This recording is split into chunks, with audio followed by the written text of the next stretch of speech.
Hi everybody, Sarah Outlaw from Real Food Outlaws here, and I wanted to talk to you today about fermenting foods, specifically how to make a sourdough starter. So while the boys are all watching football, I'm in the kitchen cooking. So today I'm going to teach you a little bit about food fermentation and why it's a really cool thing to do for your health, and then I'm going to teach you actually how to make a sourdough starter. I'm actually going to be making a gluten-free sourdough starter today because my family is pretty much gluten-free.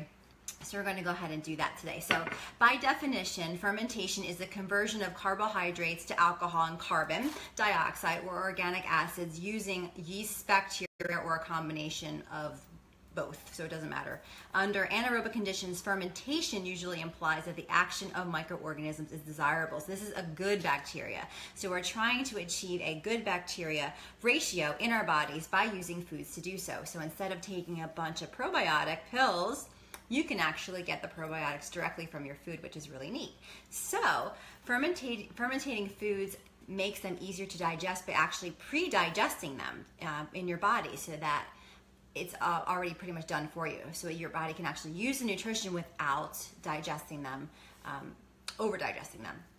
So the reason why that might be beneficial to someone is if they have digestive issues. So a lot of us have digestive issues, which I did a video on previously. And if you have digestive issues, then using a probiotic food will help that. And also if it's pre-digested, it will help it even more. So what kind of foods can you ferment? You can ferment pretty much anything. Fruits and vegetables and water, and you can make kombucha or water kefir or fruit. Those types of things can all be fermented. But today we're going to be talking about how to make your own sourdough. Now, a lot of people that I take care of at my office have grain sensitivities, at least temporarily, until we fix up the underlying issues that they have going on. So what we do is we actually put them on either a gluten-free rice-based diet, or we take grains out altogether. So as long as they're okay with rice, then they can do a gluten-free sourdough. So what we do for gluten-free sourdough is a couple of things, and it's super easy. And once you see how easy it is to make sourdough, you're going to be wondering why in the world you haven't made it previously. So stay tuned.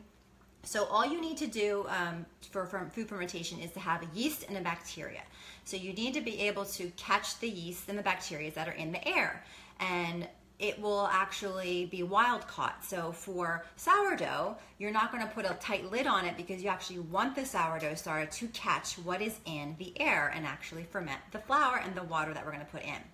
So let's go ahead and go through, and I'm going to teach you how to make it. So sourdough is made from beneficial bacteria already present in the flour and wild yeast from the air. It's naturally leavened, so you don't have to add any additional leavening like other yeast to it to make it rise. It doesn't have to go through any rising processes like bread does. So when I was doing sourdough previously, before we stopped it for a while, we usually made a lot of sourdough pancakes out of it. That was our favorite thing to make. So if you go to my website, www.realfoodoutlaws.com, there are plenty of sourdough recipes there that you can choose from, especially pancakes, because I'm a little obsessed with pancakes, as you will be able to see from my blog. So go ahead over there, look up the sourdough recipes on there, and you'll see a bunch of different ones. You'll also see this recipe on how to make a sourdough starter.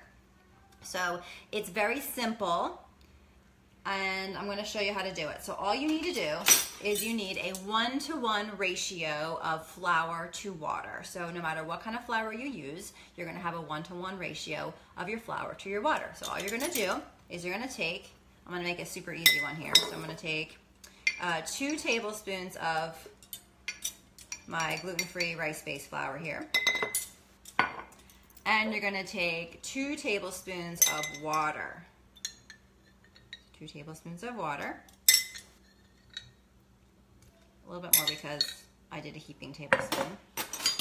And then all you're going to do is take a fork, which I'm going to grab from my drawer here, and you're just going to whisk up the water and the flour together. Now if it's too thick like mine is, just add a little bit more water. Rice flour tends to be super starchy. So this is kind of loud. I should have used a wooden spoon. So basically you're just going to mix it together like that. And a little bit more flour to get the ratio right. Okay, just play with it. Like I said in my other videos, is I don't measure stuff. I'm kind of not a math person, so we wing it. So we put this together. We whisk it together. And then all you have to do is put a cloth over the top of it, a clean towel or a cheesecloth or a coffee filter, put it across like this, put a rubber band around it, and it will actually be able to catch some of the wild yeast in the air. Now, I don't like to leave it wide open like this and catch the wild bacteria and yeast in the air, because then the fruit flies get in. So what you're gonna do is just leave this for a little while. Make sure you sterilize all of your jars. Make sure everything is super clean, because you don't want the bacteria from your equipment to get into your food, okay? So make sure everything is super clean before. If you want to sterilize your jar, you can boil some water and dip it in the boiling water, or you can sterilize it in your dishwasher. Either way is fine. So on day one, using a ratio of 1-to-1 flour and water, pour into a mason jar and stir well. So that's what we just did, okay? So use filtered water, because chlorine will kill the yeast. So make sure you have a filter, or boil your water first and cool it down, because you don't want it to be hot water, because that will kill your yeast too. The starter needs the air to collect into the jar, so make sure that you use, like I said, a coffee filter or any kind of, a little bit of a towel with a rubber band around it. On day two, stir the starter really, really vigorously. Make sure it's super, super mixed together. Get the air into it. You really want to beat the air into the starter. And then make sure you're using a wooden spoon. So when you first start, you can use the metal, because it's not fermented yet. Anytime you're dealing with fermented foods, you want to use a wooden utensil and glass, because you do not want to have the reactivity of the metal mess with your fermentation, okay? Because it's kind of acidic and it kind of can mess with the metals. On day two, you stir it, and then you add another 1-to-1 ratio of flour and water. So then you're gonna just do whatever you did.